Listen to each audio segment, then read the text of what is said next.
इस कार्यक्रम के पुण्यार्चक हैं श्री माणक चंद जी, बिरजी देवी जैन, गोधा परिवार, जयपुर झोटवाड़ा निवासी। सुनील अंजुल जैन, पुत्र पुत्र वधू, प्रखर जैन पौत्र, प्राची जैन पौत्री, चेन्नई प्रवासी। राजेश पूनम जैन, पुत्र पुत्र वधू, लक्ष्य जैन पौत्र, दिति जैन पौत्री, पुणे प्रवासी। नालिनी प्रवीण कुमार छाबड़ा, पुत्री दमाद। निकिता आनंद जी झांझरी, दोहिती दमाद, किशनगढ़ अजमेर। शंका समाधान प्रवर्तक, भावना योग प्रवर्तक, प्रखर वक्ता, परम पूज्य 108 यूनिवर्सिटी प्रमाण सागर जी मुनिराज की जय जय जय। बोलिए परम पूज्य 108 यूनिवर्सिटी अरह सागर जी मुनिराज की जय जय जय।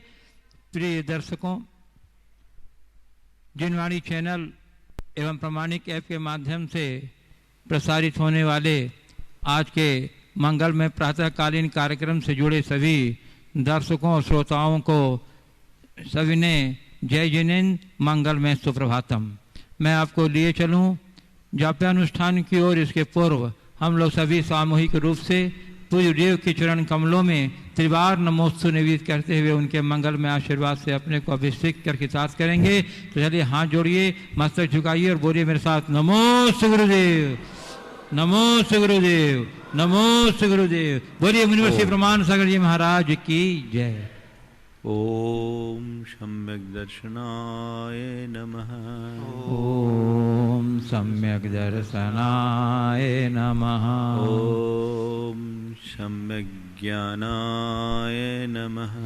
ओम सम्यक ज्ञानाय नमः। ओम सम्यक चारित्राय नमः। ओम सम्यक चारित्राय नमः। ओम ह्रीं जगत शांतिकराय श्री शांतिनाथाय नमः। सर्वोपद्रव शांतिं कुरु कुरु स्वाहा। ओम ह्रीं जगत शांतिकराय श्री शांतिनाथाय नमः। सर्वोपद्रव शांतिं कुरु कुरु स्वाहा। ओम ह्रीं जगत शांतिकराय श्री शांतिनाथाय नमः। सर्वोपद्रव शांतिं कुरु कुरु स्वाहा। ओम ह्रीं जगत शांतिकराय श्री शांतिनाथाय नमः। सर्वोपद्रव शांतिं कुरु कुरु स्वाहा। ओम ह्रीं जगत शांतिकराय श्री शांतिनाथाय नमः। सर्वोपद्रव शांतिं कुरु कुरु स्वाहा। ओम ह्रीं जगत शांतिकराय श्री शांतिनाथाय नमः। सर्वोपद्रव शांतिं कुरु कुरु स्वाहा। ओम ह्रीं जगत शांतिकराय श्री शांतिनाथाय नमः। सर्वोपद्रव शांतिं कुरु कुरु स्वाहा। ओम ह्रीं जगत शांतिकराय श्री शांतिनाथाय नमः। सर्वोपद्रव शांतिं कुरु कुरु स्वाहा। ओम ह्रीं जगत शांतिकराय श्री शांतिनाथाय नमः। सर्वोपद्रव शांतिं कुरु कुरु स्वाहा। ओम ह्रीं जगत शांतिकराय श्री शांतिनाथाय नमः। सर्वोपद्रव शांतिं कुरु कुरु स्वाहा। ओम ह्रीं जगत शांतिकराय श्री शांतिनाथाय नमः। सर्वोपद्रव शांतिं कुरु कुरु स्वाहा। ओम ह्रीं जगत शांतिकराय श्री शांतिनाथाय नमः। सर्वोपद्रव शांतिं कुरु कुरु स्वाहा। ओम ह्रीं जगत शांतिकराय श्री शांतिनाथाय नमः। सर्वोपद्रव शांतिं कुरु कुरु स्वाहा। ओम ह्रीं जगत शांतिकराय श्री शांतिनाथाय नमः। सर्वोपद्रव शांतिं कुरु कुरु स्वाहा। ओम ह्रीं जगत शांतिकराय श्री शांतिनाथाय नमः। सर्वोपद्रव शांतिं कुरु कुरु स्वाहा। ओम ह्रीं जगत शांतिकराय श्री शांतिनाथाय नमः। सर्वोपद्रव शांतिं कुरु कुरु स्वाहा। ओम ह्रीं जगत शांतिकराय श्री शांतिनाथाय नमः। सर्वपदशान्तिं कुरु कुरु स्वाहा। ओम ह्रीं जगच्छान्तिकराय श्री शान्तिनाथाय नमः। सर्वोपद्रवशान्तिं कुरु कुरु स्वाहा। ॐ ह्रीं जगच्छान्तिकराय श्री शान्तिनाथाय नमः। सर्वपदशान्तिं कुरु कुरु स्वाहा। ओम ह्रीं जगच्छान्तिकराय श्री शान्तिनाथाय नमः। सर्वोपद्रवशान्तिं कुरु कुरु स्वाहा। ॐ ह्रीं जगच्छान्तिकराय श्री शान्तिनाथाय नमः। सर्वपदशान्तिं कुरु कुरु स्वाहा। ओम ह्रीं जगच्छान्तिकराय श्री शान्तिनाथाय नमः। सर्वोपद्रवशान्तिं कुरु कुरु स्वाहा। ॐ ह्रीं जगच्छान्तिकराय श्री शान्तिनाथाय नमः। सर्वपदशान्तिं कुरु कुरु स्वाहा। ओम ह्रीं जगच्छान्तिकराय श्री शान्तिनाथाय नमः। सर्वोपद्रवशान्तिं कुरु कुरु स्वाहा। ॐ ह्रीं जगच्छान्तिकराय श्री शान्तिनाथाय नमः। सर्वपदशान्तिं कुरु कुरु स्वाहा। ओम ह्रीं जगच्छान्तिकराय श्री शान्तिनाथाय नमः।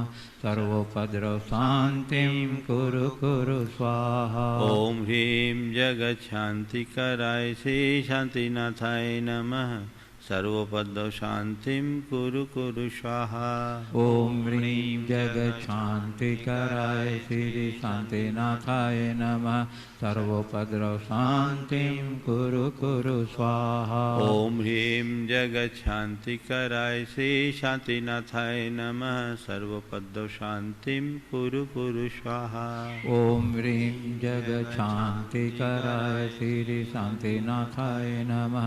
सर्वोपद्रवशान्तिं कुरु कुरु स्वाहा। ॐ ह्रीं जगच्छान्तिकराय श्री शान्तिनाथाय नमः। सर्वपदशान्तिं कुरु कुरु स्वाहा। ओम ह्रीं जगच्छान्तिकराय श्री शान्तिनाथाय नमः। सर्वोपद्रवशान्तिं कुरु कुरु स्वाहा। ॐ ह्रीं जगच्छान्तिकराय श्री शान्तिनाथाय नमः। सर्वपदशान्तिं कुरु कुरु स्वाहा। ओम ह्रीं जगच्छान्तिकराय श्री शान्तिनाथाय नमः। सर्वोपद्रवशान्तिं कुरु कुरु स्वाहा। ॐ ह्रीं जगच्छान्तिकराय श्री शान्तिनाथाय नमः। सर्वपदशान्तिं कुरु कुरु स्वाहा। ओम ह्रीं जगच्छान्तिकराय श्री शान्तिनाथाय नमः। सर्वोपद्रवशान्तिं कुरु कुरु स्वाहा। ॐ ह्रीं जगच्छान्तिकराय श्री शान्तिनाथाय नमः। सर्वपदशान्तिं कुरु कुरु स्वाहा। ओम ह्रीं जगच्छान्तिकराय श्री शान्तिनाथाय नमः। सर्वोपद्रवशान्तिं कुरु कुरु स्वाहा। ॐ ह्रीं जगच्छान्तिकराय श्री शान्तिनाथाय नमः। सर्वपदशान्तिं कुरु कुरु स्वाहा। ओम ह्रीं जगच्छान्तिकराय श्री शान्तिनाथाय नमः। सर्वोपद्रवशान्तिं कुरु कुरु स्वाहा। ॐ ह्रीं जगच्छान्तिकराय श्री शान्तिनाथाय नमः। सर्वपदशान्तिं कुरु कुरु स्वाहा। ओम ह्रीं जगच्छान्तिकराय श्री शान्तिनाथाय नमः। सर्वोपद्रवशान्तिं कुरु कुरु स्वाहा। ॐ ह्रीं जगच्छान्तिकराय श्री शान्तिनाथाय नमः। सर्वपदशान्तिं कुरु कुरु स्वाहा। ओम ह्रीं जगच्छान्तिकराय श्री शान्तिनाथाय नमः। सर्वोपद्रवशान्तिं कुरु कुरु स्वाहा। ॐ ह्रीं जगच्छान्तिकराय श्री शान्तिनाथाय नमः। सर्वपदशान्तिं कुरु कुरु स्वाहा।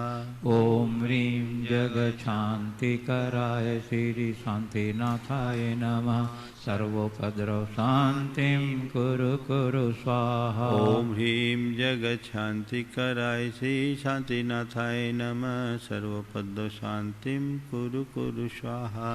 ओम ह्रीं जगत शांति कराय श्री शांतिनाथाय नमः सर्वोपद्रव शांतिं कुरु कुरु स्वाहा। ओम ह्रीं जगत शांति कराय श्री शांतिनाथाय नमः सर्वोपद्रव शांतिं कुरु कुरु स्वाहा। ओम ह्रीं जगत शांति कराय श्री शांतिनाथाय नमः सर्वोपद्रव शांतिं कुरु कुरु स्वाहा। ओम ह्रीं जगत शांति कराय श्री शांतिनाथाय नमः सर्वोपद्रव शांतिं कुरु कुरु स्वाहा। ओम ह्रीं जगत शांति कराय श्री शांतिनाथाय नमः सर्वोपद्रव शांतिं कुरु कुरु स्वाहा। ओम ह्रीं जगत शांति कराय श्री शांतिनाथाय नमः सर्वोपद्रव शांतिं कुरु कुरु स्वाहा। ओम ह्रीं जगत शांति कराय श्री शांतिनाथाय नमः सर्वोपद्रव शांतिं कुरु कुरु स्वाहा। ओम ह्रीं जगत शांति कराय श्री शांतिनाथाय नमः सर्वोपद्रव शांतिं कुरु कुरु स्वाहा।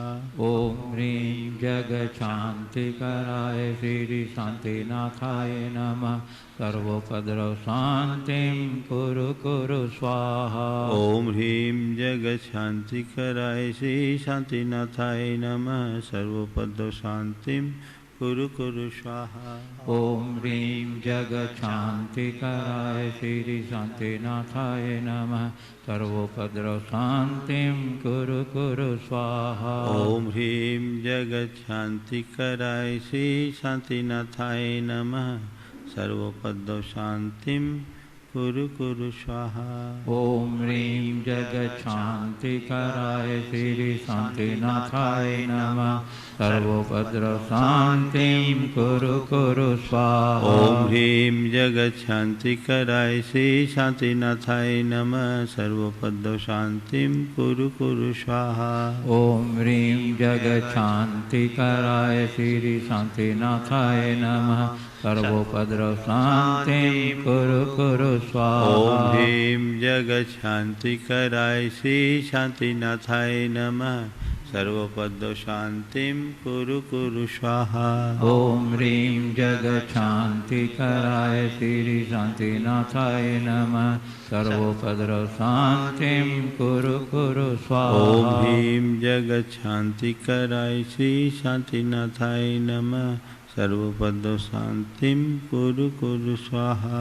ओम ह्रीं जगत शांति कराय श्री शांतिनाथाय नमः सर्वोपद्रव शांतिं कुरु कुरु स्वाहा। ओम ह्रीं जगत शांति कराय श्री शांतिनाथाय नमः सर्वोपद्रव शांतिं कुरु कुरु स्वाहा। ओम ह्रीं जगत शांति कराय श्री शांतिनाथाय नमः सर्वोपद्रव शांतिं कुरु कुरु स्वाहा। ओम ह्रीं जगत शांति कराय श्री शांतिनाथाय नमः सर्वोपद्रव शांतिं कुरु कुरु स्वाहा। ओम ह्रीं जगत शांति कराय श्री शांतिनाथाय नमः सर्वोपद्रव शांतिं कुरु कुरु स्वाहा। ओम ह्रीं जगत शांति कराय श्री शांतिनाथाय नमः सर्वोपद्रव शांतिं कुरु कुरु स्वाहा। ओम ह्रीं जगत शांति कराय श्री शांतिनाथाय नमः सर्वोपद्रव शांतिं कुरु कुरु स्वाहा। जय बोलो शांतिनाथ भगवान की। बोली संत शिरोमणि परम पूज्य 108 आचार्य गुरुवर विद्यासागर जी महामुनिराज की। परम पूज्य 108 श्री प्रमाण सागर जी महाराज की। परम पूज्य 108 श्री अरह सागर जी मुनिराज की। हे गुरुदेव, आचार्य श्री के हाइकू पर आधारित अपनी प्रवचन सुधा के अगली कड़ी से हम लोगों को संबोधित करके साथ करें। नमोस्तु गुरुदेव, नमोस्तु गुरुदेव। हाथ जोड़े।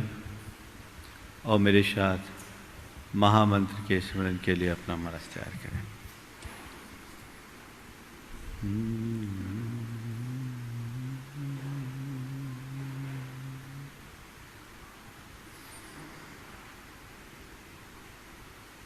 नमो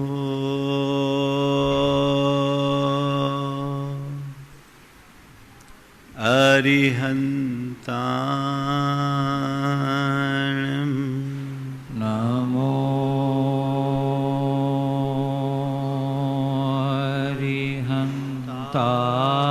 अरिहन्ताणं नमो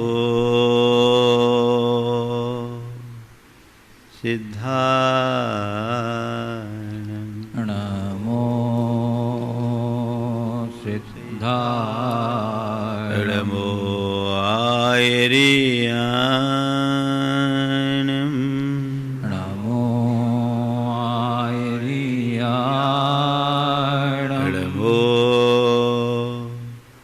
वज्राया नमो वज्रायाणं नमो लोये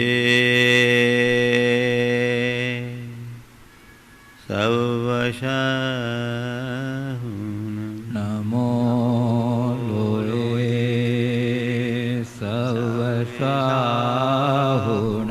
एषो पञ्चेण मुयारो एषो पञ्चनमो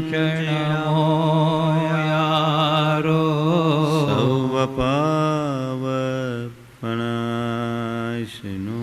सर्वपावपणासनो मङ्गलाळं च सवेशिं मङ्गलाडं च सवेशिं पठमं होहि मङ्गलम् पठमं होयि मङ्गलम्। जय बोलो देवादिदेव 1008 श्री भगवान महावीर स्वामी की जय जय जय अहिंसा परमो धर्म की जय जय जय परम पूज्य आचार्य गुरुवर श्री विद्यासागर जी महाराज राज की जय जय जय परम पूज्य मुनि श्री प्रमाण सागर जी महाराज की जय जय जय परम पूज्य इक्ष्वाकु मुनि श्री अरहत सागर जी महाराज की जय जय जय। नमोस्तु गुरुदेव। भगवान के मंदिर में एक अंधा भिखारी अहोभाव से भरकर भगवान को धन्यवाद दे रहा था। हे प्रभु, मैं कितना भाग्यशाली हूं, तेरी मुझ पर कितनी बड़ी कृपा है कि मैं अपने पैरों के बल चलकर तेरे दरबार में आकर मत्था टेकता हूं। भले मेरे पास दृष्टि नहीं है, पर तेरे दरबार में आने से तेरी कृपा दृष्टि मुझ पर बरस जाती है।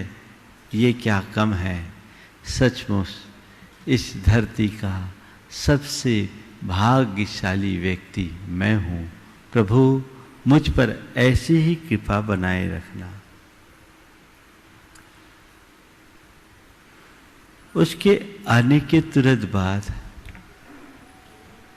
एक सेठ भगवान के चरणों में गया।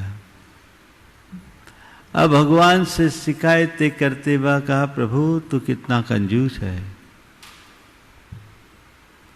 तू कितना कंजूस है, मुझ पर तू इतना अपनी कृपा क्यों नहीं बरसाता, मेरे प्रति तू अपनी उदारता क्यों नहीं रखता।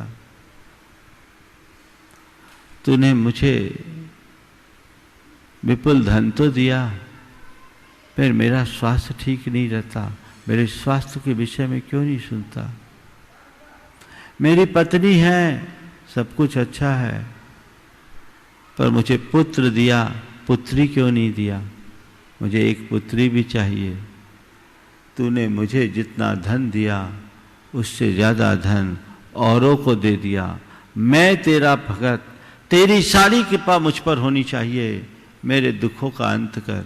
आखिर मेरे दुखों का अंत कब होगा प्रभु मेरे प्रति तेरी कृपा कब बरसेगी, मैं तेरा इतना बड़ा भक्त हूं, मेरे दुखों का अंत कब होगा। दोनों भगवान के चरणों में गए, दोनों ने अपनी अपनी बातें की। एक अहोभाव से भर करके गया और दूसरा शिकायतें लेकर के गया। अंधे के हृदय में अहोभाव भरा था, तो आंखें खो जाने के बाद भी अपनी अंतर्दृष्टि से प्रभु की कृपा पा रहा था। और सेठ वाले के पास सब कुछ था, फिर भी अपनी नकारात्मक दृष्टि के कारण उनका सुख नहीं भोग पा रहा था। आप समझ रहे हैं दोनों में सुखी कौन, भिखारी या सेठ? अगर मुझसे पूछो तो जिसे लोग भिखारी कहते वो सेठ था, और जिसे सेठ के रूप में देखा जाता है उसने अपनी भिखारी वृत्ति का उदाहरण प्रस्तुत कर दिया। जब तक मनुष्य की मनस्थिति अनुकूल नहीं होती, उसकी मानसिकता नहीं सुधरती, जीवन में कभी सुख नहीं हो सकता। आज गुरुदेव अपने हाइकू के माध्यम से यही कह रहे हैं, दृष्टि पलटा दो, तामस समता हो और कुछ ना। दृष्टि पलटा दो, तामस समता हो और कुछ ना। समझ में आ रही है बात? इधर से पढ़ोगे तो तामस होगा और उधर से पढ़ोगे तो पलट करके क्या आ रहा है? समता। तामस में अंधेरा है, समता में आनंद है। तामस को समता में बदला जा सकता है, सच्चे अर्थों में देखा जाए तो ये हमारे जीवन के सुखों का निचोड़ है। ये हमारे जीवन के सुखों का निचोड़ है।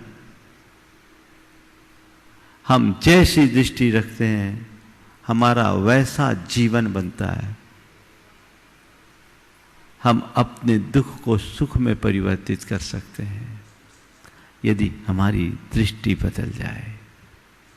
हर मनुष्य किसी न किसी कारण से दुखी है और वह अपने दुखों का कारण परिस्थितियों को बोलता है। मैं इस वजह से दुखी हूं, मैं उस वजह से दुखी हूं, और वो अपना रोना रोता ही रहता है। पूरा जीवन उसका यूं ही व्यतीत हो जाता है, अपने दुखों का अंत नहीं कर पाता। उसका रोना वो रोता ही रहता है। संत कहते हैं तुम्हारे सामने चाहे कैसी भी परिस्थिति क्यों ना हो, यदि तुमने अपनी दृष्टि को बदल दी तो तुम हर परिस्थिति में खुशहाल रह सकते हो। और तुम्हारी परिस्थितियां कितनी भी अनुकूल क्यों ना हो, यदि दृष्टि तुम्हारी ठीक नहीं है तो तुम जीवन भर दुखी ही रहोगे। दृष्टि बदलो, सृष्टि बदलेगी। ये उक्ति हम लोग रोज सुनते हैं। गुरुदेव ने आज हमें वही सूत्र दिया है। आज हमें वही सूत्र दिया है कि हम अपनी दृष्टि को बदल दें, सृष्टि बदल जाएगी। आप चाहते हैं मेरे दुखों का अंत हो जाए? चाहते हैं? चाहते हैं नहीं चाहते हैं? आज मेरे पास एक ऐसी टेक्निक है जो सारे दुख को समाप्त कर दे। बता दूं आज की 4 बातें। दुख में सुख खोजें, प्रतिकूल की अनुकूल व्याख्या करें, बुराइयों में अच्छाई देखें, विपत्ति में संपत्ति देखें। ये जीवन का बहुत बड़ा सूत्र है। तुम्हें अपने जीवन में जब भी कोई दुख प्रतीत हो, अगर अपनी दृष्टि पलट दो तो तुम्हें उस दुख में भी सुख नजर आएगा। आप देखिए, आपका दुख किमात्मक है। किस वजह से दुखी हो? कोई धन के अभाव से दुखी है, कोई अपने स्वास्थ्य के कारण दुखी है, कोई अपने पारिवारिक परिस्थितियों के कारण दुखी है, कोई अन्य सामाजिक अनुकूलताएं न बनने के कारण दुखी है। यही सब न कारण है आपके दुखी होने के। चलो, जब तुम्हें लगे कि मेरे पास धन की कमी है, तो उस घड़ी में अपने धन की कमी को देखने की जगह अपने से नीचे वालों की तरफ देखो। तुम्हें लग रहा है कि आज मेरे पास धनाभाव है और ये अभाव की अनुभूति तुम्हें दुखी बना रही है। थोड़ा नीचे देखोगे तो पाओगे उससे तो मैं बड़ा भाग्यशाली हूं। ओ, मैं उससे काफी भाग्यशाली हूं। मेरे पास अपेक्षित धन भले ना हो, पर दुनिया में और लोगों के पास तो उतना भी नहीं है जितना मेरे पास है। देख सकते हैं, माना कि तुम करोड़पतियों की श्रेणी में नहीं हो, लेकिन अगर देखो और तुम्हारे पास दृष्टि हो तो तुम्हारे जीवन में करोड़पतियों से बड़ा सुख हो सकता है। बहुत सारे ऐसे करोड़पति हैं जो बीमार हैं, नौकर चाकर गुलछर्रे उड़ा रहे हैं, कुत्ते कार में घूम रहे हैं, सेठ जी बिस्तर पर पड़े हैं। सोचो, अगर तुम करोड़पति बने होते और बिस्तर में पड़े होते तो क्या वो सुख मिलता? माना मेरे पास धन का अभाव नहीं है पर मैं स्वस्थ हूं, ये कम है। बोलो, एक बीमार सेठ भाग्यशाली या एक स्वस्थ गरीब भाग्यशाली? बोलो, हाँ? स्वस्थ गरीब है ना? तो ऐसे ही स्वस्थ और गरीब बने रहने का आशीर्वाद दे दूं। महाराज ऐसा मत करो, आप तो और आगे की बात करो। आप लोग बहुत होशियार हो, बनिया हो। एक आदमी अंधा था, संतानहीन था और बड़ा गरीब भी था। तो उसने एक देवता की आराधना की। उसकी आराधना से देवता प्रसन्न हो उठे और देवता ने कहा, मांगो, तुम कोई एक वरदान मांग लो, कोई एक वरदान मांग लो। वो पक्का बनिया था।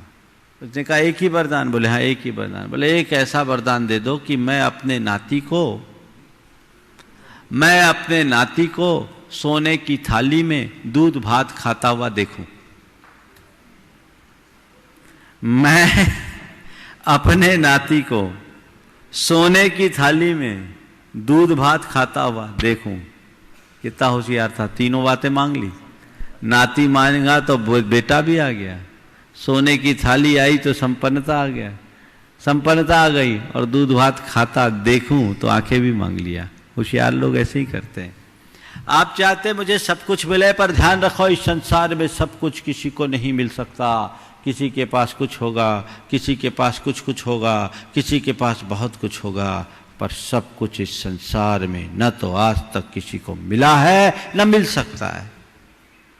सब कुछ न तो आज तक कुछ किसी को मिला है और न ही मिल सकता है। जो तुम्हारे पास है उतने में तुम संतोष रखोगे तो थोड़ा पाकर के भी तुम बड़े सुखी होगे, और यदि उसका संतोष तुम्हारे पास नहीं है तो बहुत कुछ पा करके भी दुखी होगे। मैं तुमसे ये कह रहा हूं, तुम्हें धन का जब भी अभाव दिखे, तुम अपने स्वास्थ्य को समझना और अपने आप को भाग्यशाली मानना कि वाकई में मैं उससे तो बहुत भाग्यशाली हूं। तुम्हें लगता है कि मेरे जीवन में धनाभाव है और लोग ज्यादा पैसे वाले हैं, लेकिन तुम थोड़ा निकट से जाके देखना कि पैसे वाले जरूर है, पर घर का हर सदस्य एक दूसरों के सीधे मुंह बात नहीं करता, एक दूसरे का चेहरा देखना पसंद नहीं करता, एक दूसरे की बुराइयां भी करते रहता है। मैं उस अर्थ में भाग्यशाली तो हूँ कि कम से कम पूरे परिवार के लोग एक साथ एक थाली में रोटी खाते हैं और लोग एक दूसरे के लिए जान छिड़कने के लिए तैयार रहते हैं। बोलो कौन भाग्यशाली? वह जो एक दूसरे को देखकर जिनका खून खौले वे, या वे जो एक दूसरे के लिए जान न्योछावर करने के लिए तैयार रहे वे। भाग्यशाली कौन? कौन? पहले वाला या दूसरे वाला?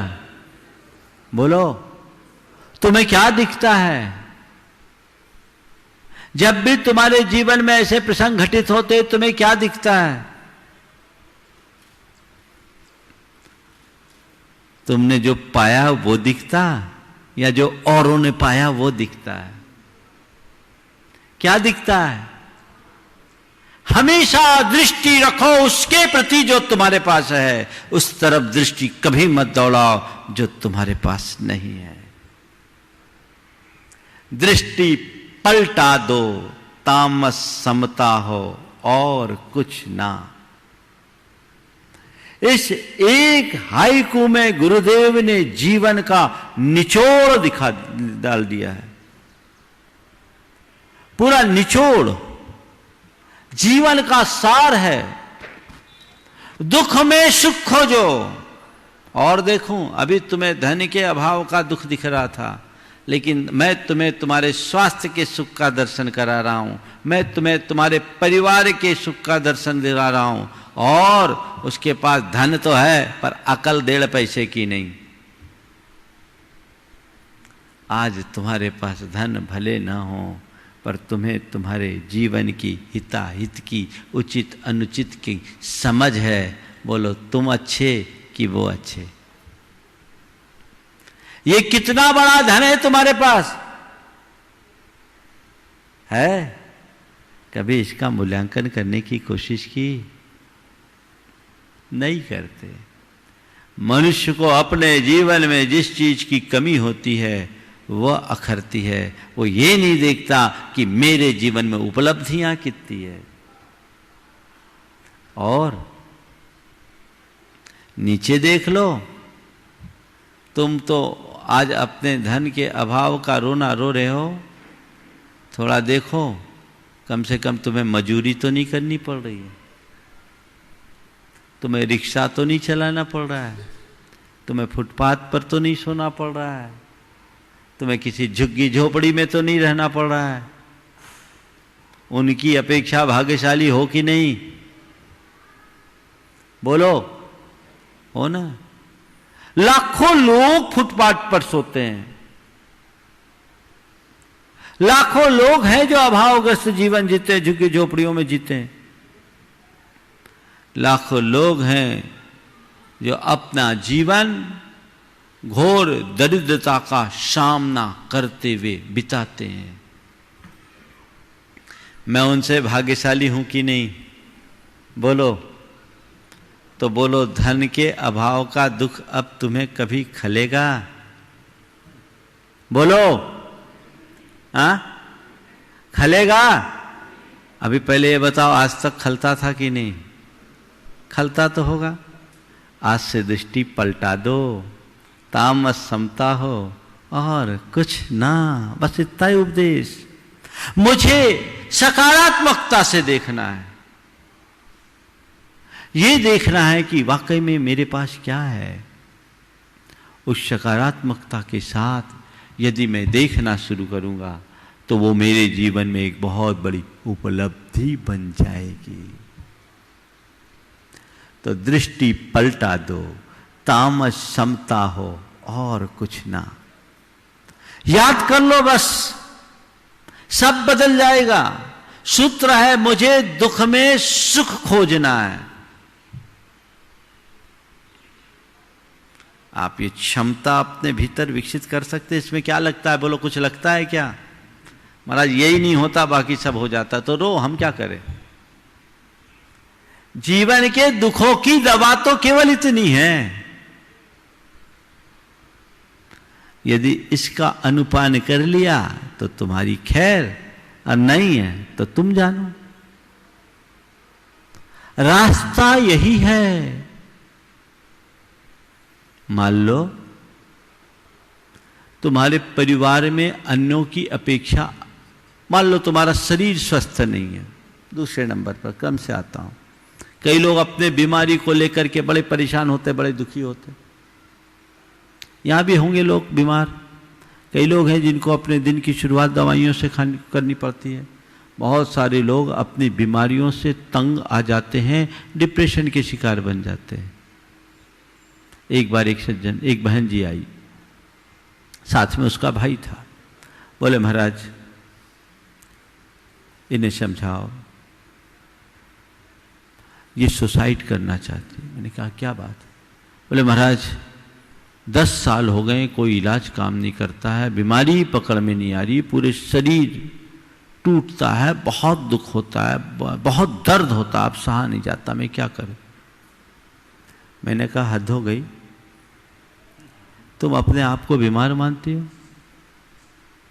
कहाँ से आई? घर से आई। 4 मंजिल पे मकान था, मुझे मालूम था उस घर में लिफ्ट नहीं थी। बोले सीढ़ी उतर कर आई कि लिफ्ट से आई? बोले महाराज सीढ़ी उतर कर आई। यहाँ तक कैसे आई? पैदल आई कि गाड़ी से? महाराज यहाँ तो इतना ट्रैफिक है, पैदल, भोपाल की बात है। बोले पैदल ही आई, चौक में था। बोले कितनी दूर होगा तुम्हारा घर? बोले लगभग आधा किलोमीटर। रोज कितनी बार ऊपर से नीचे उतरती हो? बोले महाराज 3-4 बार तो कम से कम उतरना ही पड़ता। क्या करें महाराज, काम तो करना ही पड़ता है। बोले घर में और अपना घर का काम कौन करता? मैं ही करती हूँ, और कौन करेगा? मैं ही करती हूँ, और कौन करेगा? हमने कहा हद हो गई। 4 मंजिल सीढ़ी से नीचे उतरकर, आधा किलोमीटर पैदल चलकर, वो भी दिन में 3-4 बार ऐसा करने में समर्थ व्यक्ति अपने आप को बीमार मानता है। माना तुम्हारे शरीर में दर्द है, पर तुम उतने बीमार नहीं हो कि बिस्तर पकड़ लो। बीमार तो वो है जो अस्पताल में भर्ती है। बीमार तो वो है जो आईसीयू में है। बीमार तो वो है जो पैरालिसिस का अटैक हो गया और बिस्तर पर पड़ा है। बीमार तो वो है जो कोमा में चल गया। बीमार तो वो है जो उठ बैठ नहीं पाता।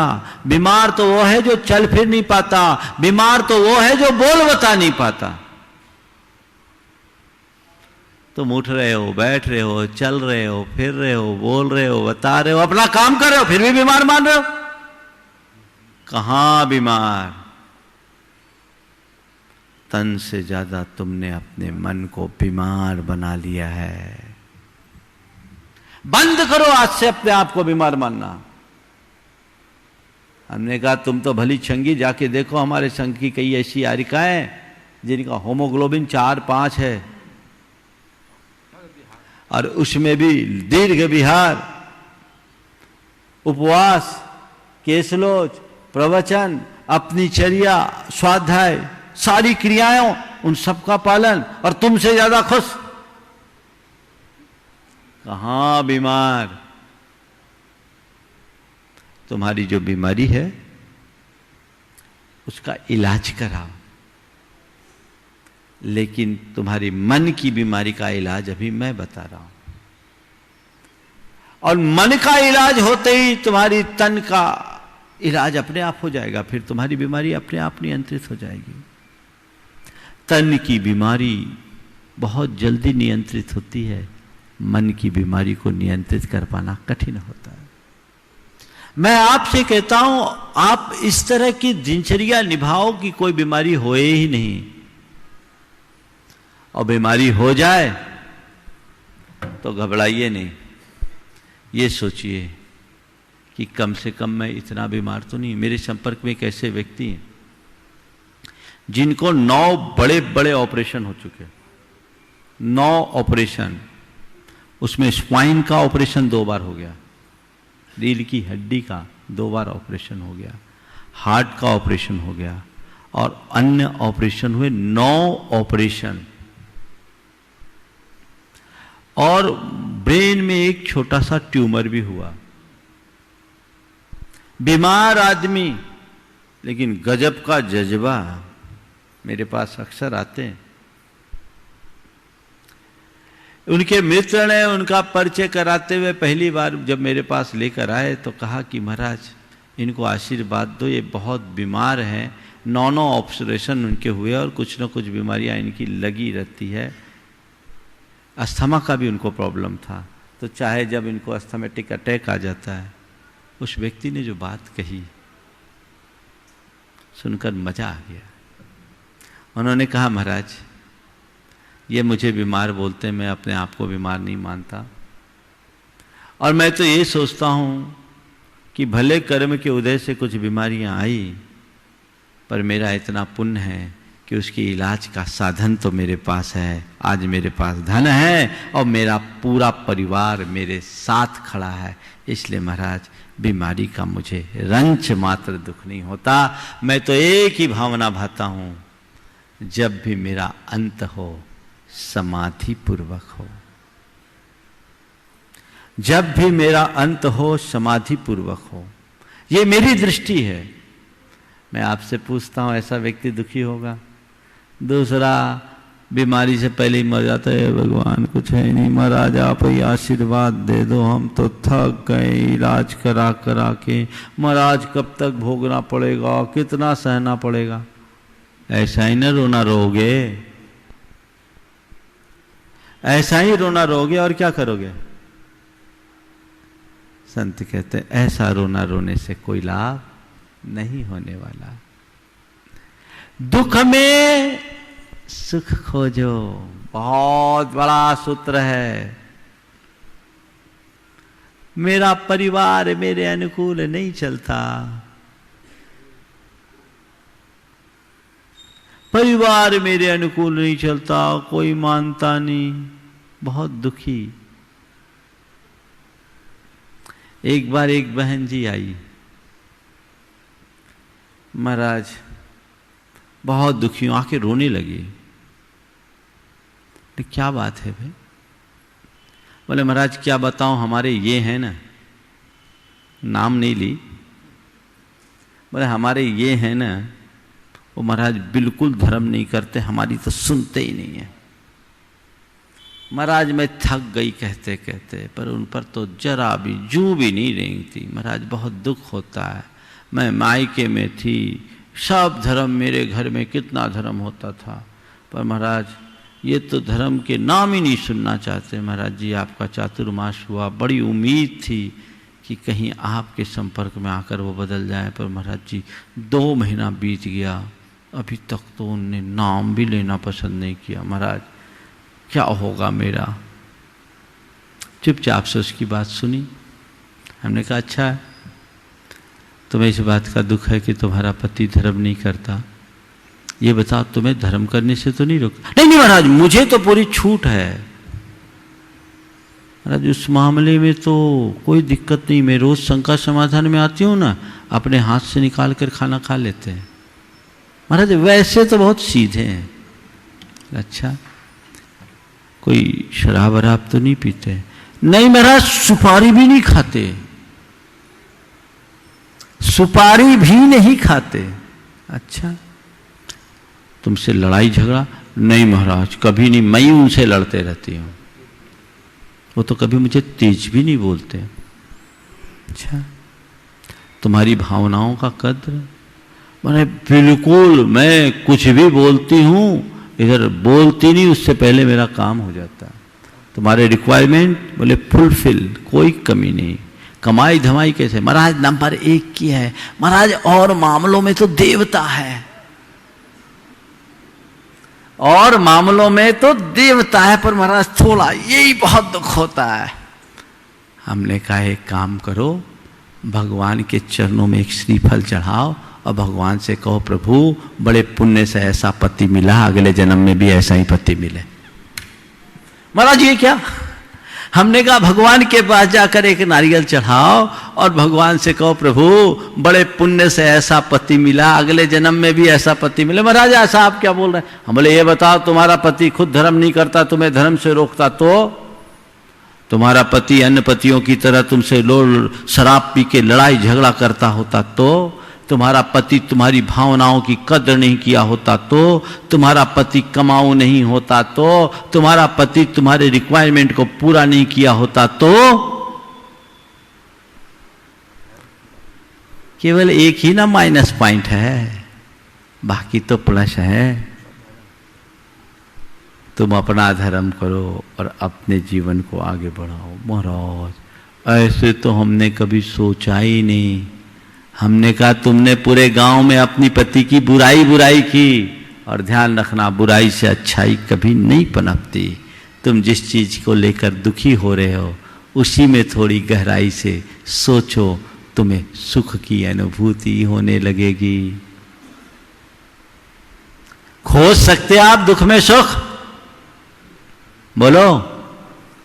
दृष्टि पलटा दो, तामस समता हो, और कुछ ना। यही तो पलटना, इसमें क्या लगना है? पल में सुखानुभूति। लोग कंपेयर करते हैं दूसरे से, दूसरे से कंपेयर मत करो, अपने अंदर झांक कर देखो। जो तुमने पाया है, जो तुम्हारे पास उपलब्ध है, उसका मूल्यांकन करना सीखो। तब जीवन में उपलब्धि घटित होगी, अन्य कोई रास्ता नहीं है। तो दुख में सुख खोजो। चारों बातें मुझे करनी है। बुराई में अच्छाई देखें।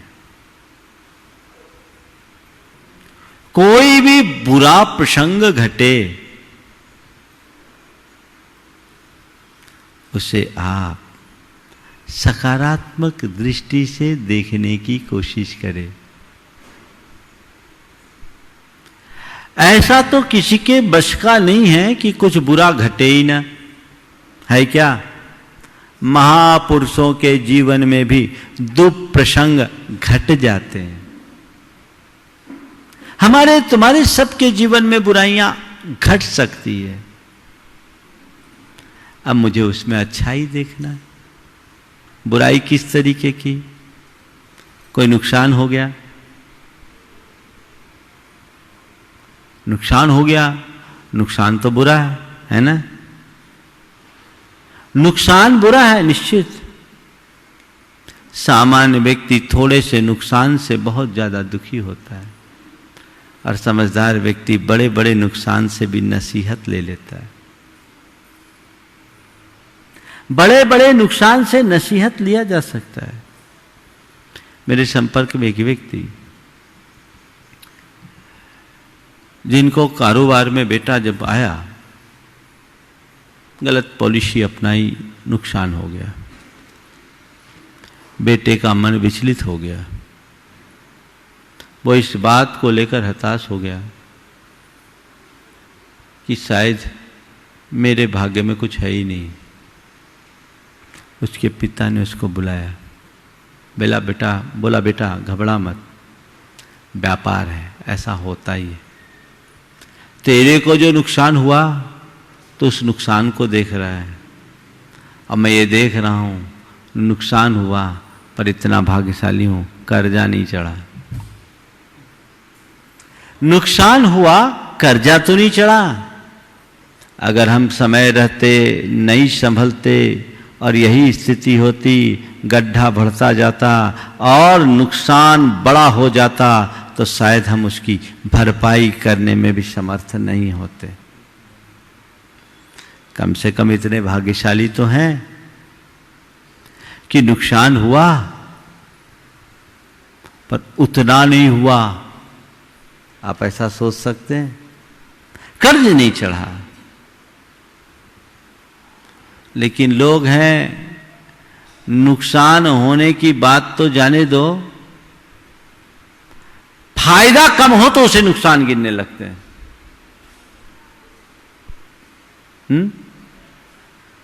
अभी सब रोना रो रहे, कोविड में बड़ा नुकसान है, बड़ा नुकसान है। भैया नुकसान क्या घर का गया क्या? नहीं महाराज, थोड़ी कमाई रुकी है। भाग्यशाली अपने आप को मानो कि कमाई ना रुकी है, गांठ का गया तो नहीं, गांठ का गया तो नहीं। एक व्यक्ति मिले, बहुत अच्छा लगा उनकी बात को सुनकर। कुछ लोग रोना रो रहे थे, महाराज अब कोरोना का रोना तो है ही, भारी नुकसान भारी नुकसान भारी नुकसान। उस व्यक्ति ने कहा, महाराज ये लोग नुकसान बोलते हैं, हमें तो कुछ समझ में नहीं आ रहा। बोले क्या? बोले 2 महीने में हमारे घर का खर्चा बहुत सीमित हो गया, हमारा पूरा बजट था उसका 15% में काम हो गया। 85% की सेविंग। अब तुम 85% की सेविंग देख रहे हो कि अपनी कमाई का नुकसान देख रहे हो? तुम्हें देखना है। यह भी तो एक दृष्टि हो सकती है। बहुत सारे लोग कहते हैं हम लोग सैलरी 20% कट हो गई, 25% कट हो गई, तो घर का बजट भी तो कम हो गया। ट्रैवलिंग खत्म हो गई, होटलिंग खत्म हो गई, मॉल जाना बंद हो गया, बाहर का खर्चा बंद हो गया, पिक्चर जाना बंद हो गया। असली खर्चा तो यही है। खाने पीने में कितना खर्चा होता है? हर व्यक्ति के घर का जो बजट होता है ना, उसका 15% के आसपास उसके खाने पीने का खर्चा, 85% तो राग रंग है। वो बचा ना, दृष्टिकोण क्या है? अगर वहां तुम्हारे अंदर सकारात्मक दृष्टि हो तो कैसा भी दुख प्रसंग घटेगा, तुम्हारा मन विचलित नहीं होगा। लेकिन वैसी दृष्टि ना हो तो कितने ही अनुकूल हो, रोओगे। एक व्यक्ति अपने मित्र के यहां गया, होटल में, होटल था, देखा मित्र बड़ा दुखी सा था, चेहरा एकदम उतरा हुआ। पूछा क्या बात है भाई, बड़े परेशान से दिख रहे? बोले क्या बताऊं जी, बड़ी मंदी का जोर चल रहा है, मंदी का जोर चल रहा है। उसने कहा हद हो गई, मैं देख रहा हूं पूरा होटल हाउसफुल है, मैं देख रहा हूं पूरा होटल हाउसफुल है और आधे घंटे में 50 ग्राहक लौट गए और फिर भी तुम कह रहे हो कि मंदी का दौर चल रहा है। पूरा होटल हाउसफुल और मेरे देखते देखते 50 ग्राहक लौट गए और फिर भी तुम कह रहे हो कि मंदी का दौर चल रहा है। बोला इसीलिए तो दुखी हूं क्योंकि कल तक 100 लौटते थे, कल तक 100 लौटते थे, आज 50 ही लौटे। ऐसे व्यक्ति को कोई सुखी नहीं कर पाएगा। बुराई में अच्छाई देखो, कुछ भी बुरा हो अच्छा देखो। एक की बेटी की सगाई हुई, सगाई होने के बाद वो सगाई टूट गई। अब बेटी का मन बड़ा दुखी होता ही है, निश्चित किसी की सगाई टूट जाए तो मन दुखी होगा। पिता अपनी बेटी को मेरे सामने समझा रहा था कि महाराज ये इस सगाई के टूटने से दुखी और मैं बड़ा खुश हूं। लेकिन क्यों? बोले महाराज सगाई उनने तोड़ी पर मुझे बाद में मालूम पड़ा कि लड़का शराब भी पीता था और जैसा बताया गया इनका व्यापारिक स्टेटस सही नहीं है, ये कर्ज में लदे हैं। महाराज काश अगर ये संबंध नहीं टूटा होता तो शायद हमारी बेटी को और मुश्किलें होती। इसको समझाइए, सगाई का टूटना बुराई है पर उसमें दूसरी चीजों को देखना बुराई में अच्छा ही देखना है। एक सूत्र है। कोई भी दुख प्रसंग घटे तो उसे पॉजिटिवली देखो। एक आदमी अपने मित्र से मिलने दिल्ली गया।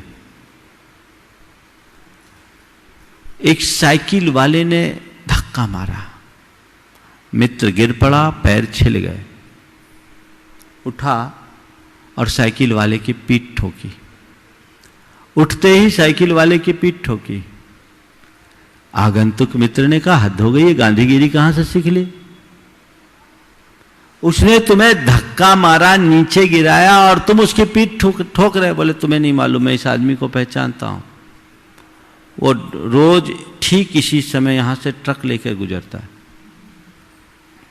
ये प्रतिदिन ठीक इसी समय यहां से ट्रक लेकर के गुजरता है। गनीमत है आज साइकिल लेकर गुजरा। रोज की भांति अगर ट्रक से गुजरा होता और मुझे धक्का मारा होता तो मेरा क्या हाल हुआ होता। है ये दृष्टि बुराई में अच्छाई। तुम्हारे घर का कोई बुरा व्यक्ति हो, उसकी भी अच्छाई खोजो। एक बात बताऊं, घर में अच्छे लोग भी होते हैं, बुरे भी लोग होते हैं, पर कुछ काम में वो बुरे ही लोग काम आते हैं, अच्छे लोग काम पे नहीं आते। आते हैं ना, अच्छे तो धरे रह जाते हैं, वहां बुरे ही काम में आते हैं। तो जो बुरे हैं उनमें भी अच्छाई देखो। एक परिवार आया, देखो दृष्टिकोण क्या है। बेटा भी था, बेटी भी थी। मां बेटी की प्रशंसा कर रही कि महाराज बेटी बहुत अच्छी होशियार है, पढ़ाई में भी बहुत अच्छी है और घर का काम भी कर लेती है। और बेटे की बुराई की कि महाराज जी ये तो कुछ सुनता ही नहीं और पढ़ता ही नहीं। उसका पिता सामने था, उसने बीच में ही टोकते हुए कहा, महाराज इसका माइंड बड़ा टेक्निकल है, ये बहुत आगे चलता है। मां जब बोल रही थी तो बेटे के चेहरे में एक उग्र प्रतिक्रिया थी,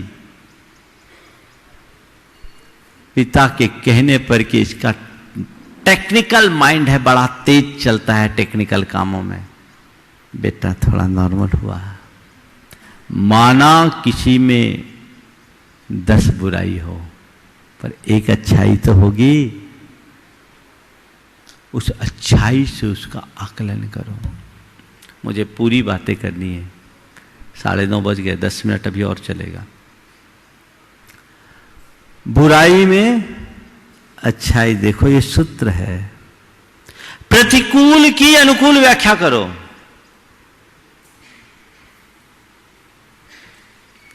जब भी तुम्हारे सामने कुछ एडवर्स हो जाए, विपरीत हो जाए, प्रतिकूल हो जाए, तो उसकी व्याख्या अनुकूल करना सीखो। अगर ये दृष्टि तुम्हारे अंदर घटित हो गई तो तुम कभी दुखी नहीं हो सकते। प्रतिकूल की अनुकूल व्याख्या। पंडित जगन मोहन लाल जी ने एक घटना सुनाई थी। जब यहां हमारा चातुर्मास था तब उन्होंने वो घटना सुनाई। रीवा में, आप लोगों को भी ये घटना शायद याद हो, लेकिन आज के संदर्भ में समझने लायक है। पहले भी मैंने कई बार सुनाया, पर कटनी से संबंध है इसलिए ही सुना तो और भी सकता था। रीवा में कुछ धर्म विद्वेषी लोग जैनियों के विमान यात्रा का विरोध करते थे, विमान नहीं निकलने देते थे। जैन समाज के लोगों ने रीवा महाराज से बातचीत करके विमान निकालने की अनुमति ली। विमान निकालने की अनुमति ली, रीवा स्टेट ने अनुमति दे दी। इलाके भर के लोगों ने तय किया, पूरा विंध्य महाकौशल के क्षेत्र की समाज ने कि इस वर्ष हम लोग अपनी महावीर जयंती रीवा में ही मनाएंगे। पूरे अंचल के लोग वहां एकत्रित हुए, पर धर्म विद्वेषी लोगों को ये बात नागवार गुजरी। चूंकि राजा आज्ञा प्राप्त थी इसलिए सीधे तो कुछ नहीं बोल पाए, पर विरोध में उनने पूरा मार्केट बंद कर दिया। आप थोड़ा सोचो, महावीर जयंती के अवसर पर भगवान महावीर का विमान निकले और उसके विरोध में मार्केट बंद हो, कैसी परिस्थिति है। पंडित जी ने बताया कि महाराज मैं वहाँ पहुँचा मुख्य वक्ता की हैसियत से, और जैसे ही मैं खड़ा हुआ मुझे मेरे गुरु की बात याद आ गई कि जब परिस्थितियां प्रतिकूल हो तो उसकी व्याख्या अनुकूल कर लो। जब परिस्थितियां प्रतिकूल हो तो व्याख्या अनुकूल कर लो। उन्होंने अपना वक्तव्य कुछ इस प्रकार से दिया। भगवान महावीर की जयंती पूरे विश्व में मनाई जाती है।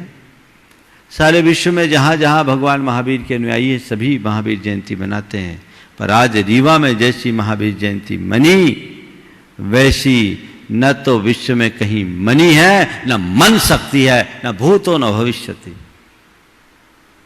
अपनी बात को जारी रखते हुए पंडित जी ने कहा कि आज तक जहां भी महावीर जयंती मनाई जाती है वहां केवल जैन ही अपने प्रतिष्ठान बंद रखते हैं, पर रीवा का ये इतिहास की पहली घटना है, रीवा के इतिहास की पहली घटना है कि जन जन ने अपने प्रतिष्ठान बंद करके भगवान महावीर जयंती के उत्सव में अपने आप को सम्मिलित किया है। ये मैसेज गया, लोगों ने कहा भैया इनने तो उल्टा समझ लिया, पूरा मार्केट खुल गया। ये क्या है? प्रतिकूल की अनुकूल व्याख्या।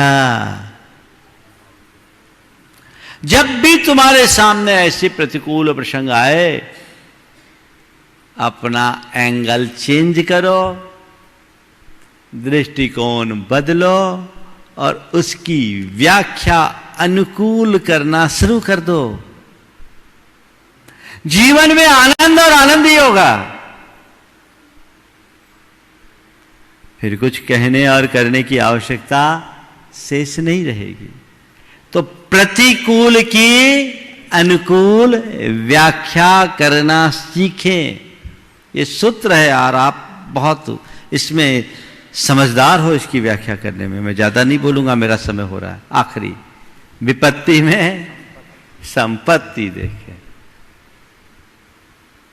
विपत्ति में संपत्ति, निश्चित विपत्तियां आती है तो हमें चारों खाने चित्त कर देती है, लेकिन कितनी भी बड़ी विपत्तियां हैं, जो खो गया उसे मत देखो, जो बच गया उसे देखने की कोशिश करो। आप क्या करते हैं? जो खोता है उसे रोते हो या बचता है उसका संतोष करते हो? खोए पर रोने वाले जीवन में कुछ नहीं कर पाएंगे और बचे का संतोष मनाने वाले का कुछ नहीं बिगड़ेगा। क्या चाहते हो? चाहते हो मेरा कुछ ना बिगड़े? तो जो बचा है उसमें संतोष रखने की कला विकसित करो। एक आदमी ने अपना मकान बनाया, हफ्ते भर बाद उसे अपने मकान में प्रवेश करना था। हफ्ते भर बाद मकान में प्रवेश करना था कि अचानक मकान में आग लग गई। लाखों रुपए की लागत से उसने मकान बनाया और उसके सपनों का महल धू धू करके जल गया, राख में बदल गया। जिसने भी सुना उन्हें बहुत दुख हुआ। लोगों ने अपनी तरफ से सांत्वना और सहानुभूति देना चाहा। पर उस व्यक्ति ने जो बात कही बहुत ध्यान देने लायक। उसने कहा, मैं बड़ा शुक्रगुजार हूं भगवान का, मैं बड़ा शुक्रगुजार हूं भगवान का। आज से 1 हफ्ते बाद मुझे इस मकान में प्रवेश करना था, गनीमत है आग आज लग गई, अगर हफ्ते भर बाद लगी होती तो मकान के साथ मेरा परिवार भी स्वाहा हो गया होता। मकान तो फिर बन सकता है, परिवार दोबारा खड़ा नहीं हो सकता। उसके मन में क्या आया? मकान के खोने का दुख नहीं था, परिवार के बच जाने का सुख था। आप ऐसा कर सकते या नहीं? बड़े आसानी से कर सकते हैं। बस इतना ही तो पाठ पढ़ना है। दृष्टि पलटा दो, तामस समता हो और कुछ ना। बस इतनी सी सोच अगर बन गई तो हमारा जीवन धन्य होगा। हम अपने जीवन को ऊंचा उठा सकेंगे, जीवन की सलामती कर सकेंगे। मंगल भावना के साथ मैं विराम लूँगा। हम ऐसे एक एक हाइकू का रस लें, उन्हें याद करें और उन्हें अपने जीवन का एक सूत्र बना लें, तो हमारे जीवन के लिए एक बड़ी उपलब्धि होगी। मंगल भावना की 4 पंक्तियों के साथ विराम। मंगल मंगल होए जगत में सब मंगलमय हो। मंगल मंगल होए जगत में सब मंगलमय हो। इस धरती के हर प्राणी का मन मंगलमय हो। इस धरती के हर प्राणी का मन मंगलमय हो। मंगलमय हो प्रातः हमारा, रात सुमंगल हो।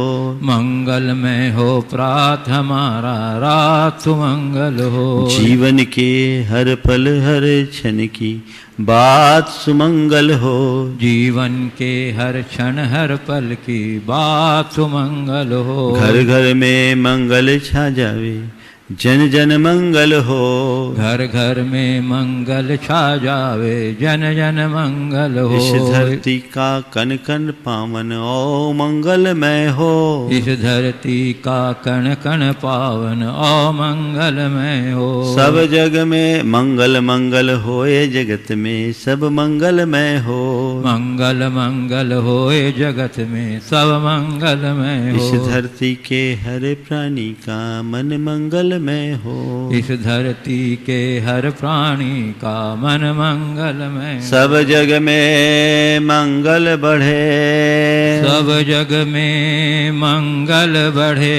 टले अमंगल भाव, टले अमंगल भाव। है प्रमाण की भावना, है प्रमाण की भावना। सब में हो सद्भाव, सब में हो सद्भाव। जय बोलो परम पूज्य आचार्य गुरुवर श्री विद्यासागर जी महाराज की जय। बोलिए परम पूज्य 108 यूनिवर्सिटी प्रमाण सागर जी महाराज की। परम पूज्य 108 रह सागर जी महाराज की। चलिए जिनवान। इस कार्यक्रम के पुण्यार्जक थे श्री माणक चंद जी, बिरजी देवी जैन, गोधा परिवार, जयपुर झोटवाड़ा निवासी। सुनील अंजुल जैन, पुत्र पुत्र वधू, प्रखर जैन पौत्र, प्राची जैन पौत्री, चेन्नई प्रवासी। राजेश पूनम जैन, पुत्र पुत्र वधू, लक्ष्य जैन पौत्र, दिति जैन पौत्री, पुणे प्रवासी। नालिनी प्रवीण कुमार छाबड़ा, पुत्री दमाद। निकिता आनंद जी झांझरी, दोहिती दोहिती दमाद, किशनगढ़ अजमेर।